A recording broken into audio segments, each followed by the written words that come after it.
భారత ప్రధాని నరేంద్ర మోదీ దీపావళి లోపు జీఎస్టీకి సంబంధించి కొత్త న్యూస్ వినబోతున్నారు. జీఎస్టీ 2.0 రాబోతుంది అని చెప్పి ఆయన చెప్పడం జరిగింది. దీనికి తగ్గట్టుగానే నిన్న సమావేశమైనటువంటి జీఎస్టీ కౌన్సిల్ కొన్ని కీలకమైనటువంటి నిర్ణయాలు తీసుకోవడం జరిగింది. ఇప్పటి వరకు 4 స్లాబుల్లో ఉన్నటువంటి జీఎస్టీ ట్యాక్స్ ని 2 స్లాబులకి పరిమితం చేశారు. ఇప్పటి వరకు 5%, 18%, 12%, 18% అండ్ 24% ఉండేది. ఇప్పుడు వాటన్నింటినీ కూడా 5% అండ్ 18% కి తీసుకొచ్చేశారు. సో 5%, 12% లో ఉన్న వాటిని 5% కి తీసుకొచ్చేశారు. 24 లో ఉన్న వాటిని 18 కి తీసుకొచ్చారు. ఇక కొన్నింటికి మాత్రం అత్యధికంగా 40% ట్యాక్సెస్ విధించడం జరిగింది. సో మనకి ఇది సెప్టెంబర్ 22వ తేదీ నుంచి కొత్త జిఎస్టి స్లాబ్లు అమల్లోకి రాబోతున్నాయి. దీనివల్ల భారీ స్థాయిలో ట్యాక్సులు తగ్గేటువంటి అవకాశం కనిపిస్తుంది. ఏ స్లాబ్లు మారినాయి అనేది మనం ఒకసారి పరిశీలించినట్లయితే డైలీ ఎసెన్షియల్స్ అంటే సామాన్యుడు ప్రతిరోజు ఉపయోగించేటువంటివి ఒకసారి పరిశీలిస్తే హెయిర్ ఆయిల్స్ కానీ, షాంపూస్, టూత్ పేస్ట్లు, టాయిలెట్ రిలేటెడ్ సోప్స్, డిటర్జెంట్స్ కావచ్చు, హార్పిక్స్ ఇలాంటివి, వీటన్నింటికి సంబంధించి ఇప్పటి వరకు 18% ఉంటే దాన్ని 5%కి చేసేసారు. అలాగే షేవింగ్ క్రీమ్స్, అదర్ ఏవైతే shaving related knifes, blades etcetera what ever it may be, so ఇలాంటి వాటన్నింటినీ కూడా భారీ స్థాయిలో తగ్గించడం జరిగింది. సో అలానే మరికొన్నింటిని కూడా తగ్గించేసేసారు. ఓవరాల్గా దీంట్లో వచ్చేటప్పటికి బట్టరు, చీజు, డైరీ ప్రొడక్ట్స్ 12% ఉన్న వాటిని 5%కి తీసుకొచ్చేసారు. ప్రీ ప్యాకేజ్డ్ నమ్కిన్స్ ఇలాంటి వాటన్నింటిని, మిక్చర్స్ ఇలాంటి వాటిని కూడా 12% నుంచి 5%కి తీసుకొచ్చారు. అటెన్సిల్స్ని కూడా 12% నుంచి 5%కి తీసుకురావటం జరిగింది. ఇంకా feeding bottles, napkins, babies related diapers ఇలాంటి వాటిని కూడా 12% నుంచి 5%కి తీసుకొచ్చారు.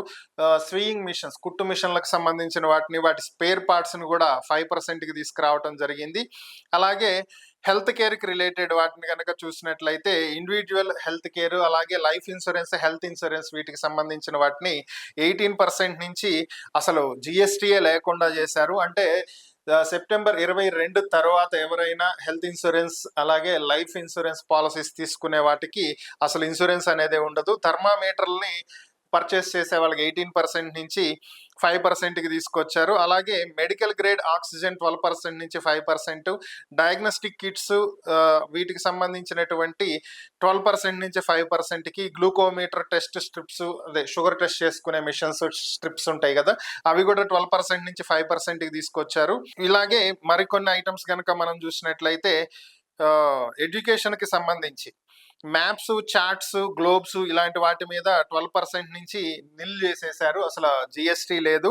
అలానే పెన్సిల్స్, షార్ప్నర్స్, క్రేయాన్స్, ప్లాస్టర్స్ ఇలాంటివి ఎడ్యుకేషన్ రిలేటెడ్ స్టేషనరీ ఐటమ్స్ వీటికి కూడా ట్యాక్స్ తీసేశారు. 12% నుంచి కంప్లీట్గా తీసేశారు. నోట్ బుక్స్, ఎక్సర్సైజెస్ బుక్స్ ఇవి కూడా కంప్లీట్గా జిఎస్టీ తీసేయడం జరిగింది. ఇక ఎరైజర్స్ మీద 5% ఉండేది, అది కూడా జిఎస్టీ తీసేశారు. ఓవరాల్గా ఎడ్యుకేషన్ రిలేటెడ్ ప్రొడక్ట్స్ మీద అసలు జిఎస్టీ లేదని చెప్పుకోవాలి. ఇక ఫార్మర్స్, అగ్రికల్చర్కి రిలేటెడ్, రైతు మన దేశానికి వెన్నెముక. ఎక్కువగా భారతదేశం అనేది వ్యవసాయం మీద ఆధారపడి ఉన్నటువంటి దేశం. సో దీనికి సంబంధించి ట్రాక్టర్ టైర్స్, స్పేర్ పార్ట్స్ వీటికి సంబంధించి 18% జిఎస్టీ ఉండేదాన్ని 5% చేసేసారు. ట్రాక్టర్స్ మీద కూడా 12% నుంచి 5% చేశారు. Specified bio pesticides, micro nutrients మీద కూడా 12% నుంచి 5% చేశారు. డ్రిప్ ఇరిగేషన్ సిస్టమ్స్, స్ప్రింక్లర్స్ కూడా 5%కి తగ్గించడం జరిగింది GST. Agriculture, horticulture, forestry machines, soil టెస్టింగ్కి సంబంధించి, సాయిల్ ప్రిపరేషన్కి సంబంధించి, కల్టివేషన్, హార్వెస్టింగ్ వీటికి సంబంధించినటువంటి వాటి మీద 12% నుంచి 5% చేశారు. ఆటోమొబైల్, అఫోర్డబుల్ ఐటమ్స్ వీటికి సంబంధించి petrol and petrol hybrid, LPG, CNG cars not exceeded then 1200cc to 4000 mm. So 1200cc below వచ్చేటువంటి ఈ petrol hybrid, petrol and LPG, CNG cars మీద 28% నుంచి 18% చేశారు.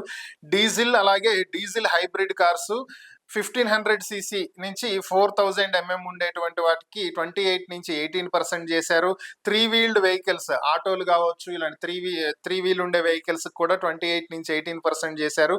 Motor cycles 350cc below, so ఏవైతే motor bikes ఉంటాయో ఇప్పుడు ప్రజెంట్ వాడుతున్నవి, పల్సరు, అలాగే hero Honda రకరకాలు ఉన్నాయి కదా, వీటిల్లో 350cc బిలో కానీ 350cc ఈక్వల్గా కానీ ఉన్నటువంటి వెహికల్స్ అన్నింటినీ 28% నుంచి 18% చేశారు.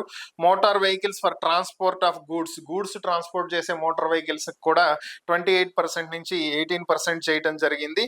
అలానే ఎలక్ట్రానిక్ అప్లయన్సెస్, ఎయిర్ కండిషన్స్, ఏసీస్ను కూడా 28 నుంచి 18% చేశారు. టీవీలు 32 ఇంచ్ ఎబోవ్ ఉన్నవి, ఎల్ఈడి అండ్ ఎల్సిడి టీవీస్ ఏవైనా 28 నుంచి 18% చేయటం జరిగింది. మానిటర్స్, ప్రొజెక్టర్స్ అవి కూడా 28 నుంచి 18 చేయటం జరిగింది.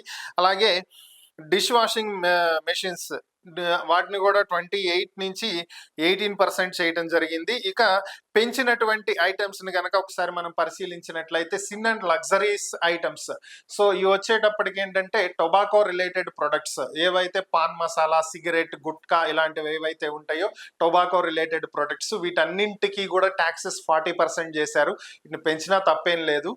సో నెక్స్ట్ వచ్చిన తర్వాత ఏరేటెడ్ డ్రింక్స్. సో ఏవైతే సాఫ్ట్ డ్రింక్స్ ఉన్నాయో ఈ థమ్స్అప్, పెప్సీ, కోకో, అలానే ఫ్యాంటా, మెరిందా, లిమ్కా, XYZ ఏవైతే ఉన్నాయో ఏరేటెడ్ డ్రింక్స్ వీటి మీద కూడా ట్యాక్స్ 40% చేశారు.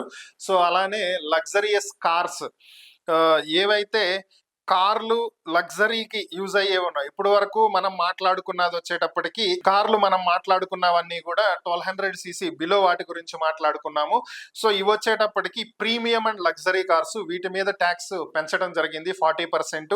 ఇవి ఏవైతే ప్రీమియం కార్స్ అని చెప్పుకుంటామో మనం మెర్సిడిస్ బెంజ్ కావచ్చు, BMW, ఆడి, అలాగే Lexus, jaguar, Porsche, land rover, Rolls Royce ఇలాంటివి ఏవైతే లగ్జరియస్ కార్లు ఉన్నాయో వీటన్నింటికి కూడా ట్యాక్స్ 40% చేశారు. దీనివల్ల సామాన్యుడికి మేలు కలిగేటువంటి అంశాలు ట్యాక్సులు భారీగా తగ్గినటువంటివి, అలాగే హెల్త్ అండ్ లైఫ్ ఇన్సూరెన్స్ మీద తీసేసినటువంటి ట్యాక్స్, ఎడ్యుకేషన్ మీద తీసేసినటువంటి GST, education items, stationery items మీద తీసినటువంటి జిఎస్టీ, అలానే daily essentials like soaps, toilet items, oils ఇలాంటి వాటి మీద తగ్గించినటువంటి జిఎస్టీ అనేది సామాన్యుడికి చాలా మేలు కలిగిస్తుంది. అలాగే 2 wheelers, 4 wheelers, medium range hatchbacks, sedans ఏవైతే ప్రీమియం కార్స్ కానివైతే ఉన్నాయో ఇవి సామాన్యుడికి కొంత అందుబాటులోకి వస్తాయి. సామాన్యుడు అంటే మరి సామాన్యుడు అని కాదు నా ఉద్దేశం, కనీసం middle class are above middle class వాళ్ళకి అందుబాటులోకి వస్తాయి. అంటే పర్చేజ్ కెపాసిటీ అనేది పెరుగుతుంది.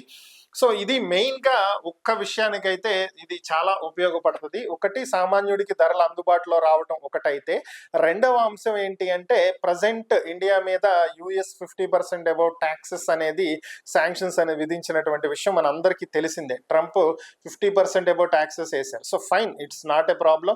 సో దానికి సంబంధించి ఇండియా ఏం చర్యలు తీసుకుంటుంది, చర్చలు జరపట్లేదు, ఇండియా వ్యాపారుల పరిస్థితి ఏంటి, ఇట్లన్నీ మాట్లాడుకుంటారు.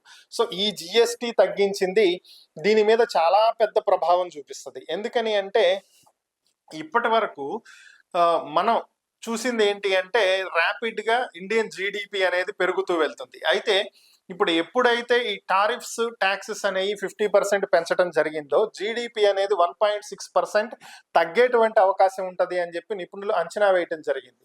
సో ఇప్పుడు ఏదైతే జిఎస్టీ అనేది తగ్గించారో దీనివల్ల ఇండియాలో ప్రజల కొనుగోలు శక్తి అనేది పెరుగుతుంది. అంటే జనరల్గా మన జీడిపి దేని మీద డిపెండ్ అయి ఉంటుంది అంటే ఇంపోర్ట్ అండ్ ఎక్స్పోర్ట్స్. సో వస్తువులు ఎక్కువగా ప్రజలు కొంటే ఆటోమేటిక్గా జీడిపి వాల్యూ అనేది చేంజ్ అవుతూ ఉంటుంది. సో ఇప్పుడు కొనగలిగేటువంటి కెపాసిటీ పెంచాం కాబట్టి 5 లక్షల కోట్లకు పైగా ఈ కొనుగోలు శక్తి అనేది పెరిగేటువంటి అవకాశం, బిజినెస్ జరిగేటువంటి అవకాశం ఉంటుంది. అలా 5 లక్షల కోట్లు అంటే మీరు ఇమాజిన్ చేసుకోండి, దాదాపుగా 1.6 to 1.9% అనేది జీడిపి హైక్ అయ్యేటువంటి అవకాశం ఉంది. సో అక్కడ మనకి టారిఫ్స్ రేట్స్ పెంచడం వల్ల వచ్చినటువంటి డెఫిసిట్ ఇక్కడ ఆటోమేటిక్గా బ్యాలెన్స్ చేసేస్తుంది. ఈ జిఎస్టీని మార్చడం వల్ల లోకల్గా మన ఇండియాలో తయారయ్యేటువంటి వస్తువులకి ఇంకా తక్కువ రేటుకే వ్యాపారులు అమ్మగలిగేటువంటి అవకాశం ఉంటుంది. ఎంఎస్ఎంఈలు బాగుపడేటువంటి అవకాశం చాలా ఎక్కువగా ఉంటుంది. స్మాల్ అండ్ మీడియం స్కేల్ ఉన్నటువంటి వ్యాపారులు లాభపడతారు. ఎక్కువగా ప్రజలకి కొనుగోలు శక్తి పెరుగుతుంది. సో అందరికీ అందుబాటులోకి వచ్చేటువంటి అవకాశం కూడా ఎక్కువగా ఉంటుంది. ఇది ఒక రకంగా యుఎస్కి, ట్రంప్కి గట్టి చెంపదెబ్బని అనుకోవచ్చు.